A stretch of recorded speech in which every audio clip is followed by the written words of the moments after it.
Hi everyone, in this video I am going to present a topic on physiology of hearing. Okay, this is a picture of a physiology of hearing. It consists of an outer ear, middle ear and inner ear. Okay, at first the sound waves will enter the outer ear. Okay, then the sound waves then travels through the ear canal and to the eardrum. Okay, this causes the eardrum to vibrate. When the eardrum vibrate, it causes the ossicle, the tiny bones in the middle ear to also vibrate. Okay, these bones then transmit the vibrations to the cochlea in the inner ear. Okay, the cochlea then contains thousands of tiny hair cells, okay, which transform these mechanical vibrations into neural signals. These signals are then transmitted to the brain through the auditory nerve. Okay, then our brain will interpret these signals as a sound. Okay, here the outer ear and the middle ear mainly focus on the transmission of sound waves from outside to the ear canal. The inner ear, okay, specifically the cochlea, this one will decode and process these sound waves. This happens mainly due to the presence of a hair cell. These hair cell will convert vibrations into electrical signals. Okay, the hair cells have structures on their surface called stereocilia, which will bend or move when there is a sound waves. Okay, this particular movement in stereocilia causes a ion channel. Okay, this ion channel is responsible for the inflow of ions into the hair cell. This influx of ions starts an electrical signal that is transmitted by the auditory nerve to the brain. Okay, the upper region of the cochlea processes a high frequency level. The lower region will focus on the low frequency. Okay, the next concept is integumentary system. It composed of skin, hair, nails, and other associated structures. Okay, main thing is skin. Here, skin is the largest organ in the body. It consists of three layers: epidermis, dermis, and hypodermis. Epidermis is the outermost layer.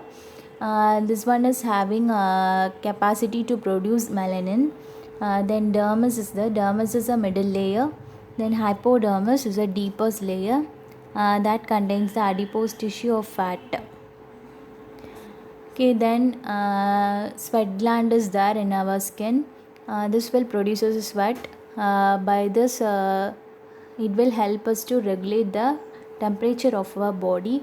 Then hair follicles are there. Hair follicles will help to protect the skin from external damage and also serves as a sensory receptor. Nails grow from next concept is nail.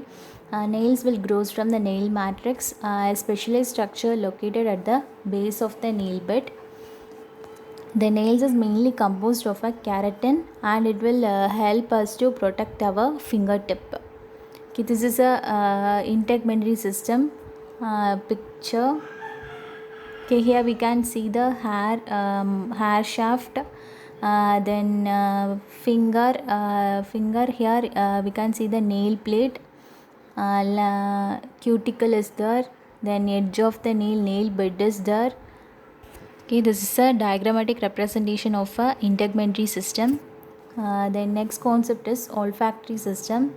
It consists of a olfactory bulb and this olfactory epithelium. Okay, this olfactory epithelium is located in the upper part of the nasal cavity.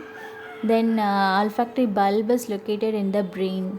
Okay, then this olfactory epithelium contains many olfactory receptor cells which are responsible for detecting the odors. If we are inhaling, the odor molecules in the air will enter our nasal cavity and come into contact with the olfactory receptor cells. Okay, these cells then send signals to the olfactory bulb which process the information and identifies the odor. This information is then sent to the brain where it will be processed and interpreted.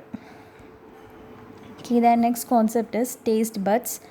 Taste buds are small sensory organs on the tongue which help us to taste. Okay, there are 5 basic tastes are there: sweet, sour, salty, bitter, and umami. Sweetness is associated with sugar. Sourness is associated with citrus fruits. Then saltiness is associated with the electrolytes, and it is usually necessary for our body. Then bitterness is associated with plant-based food. Then umami is a savory taste. It is associated with the glutamate, the same chemical in the monosodium glutamate. Okay, when we eat a food, our taste buds on the tongue are stimulated by different molecules in the food. Okay, this will send a message to the brain which interprets the tastes that we experiences. Additionally, the sense of smell also play a role in perception of taste, as the odor molecule from the food enter our nasal passage and interact with the olfactory receptors.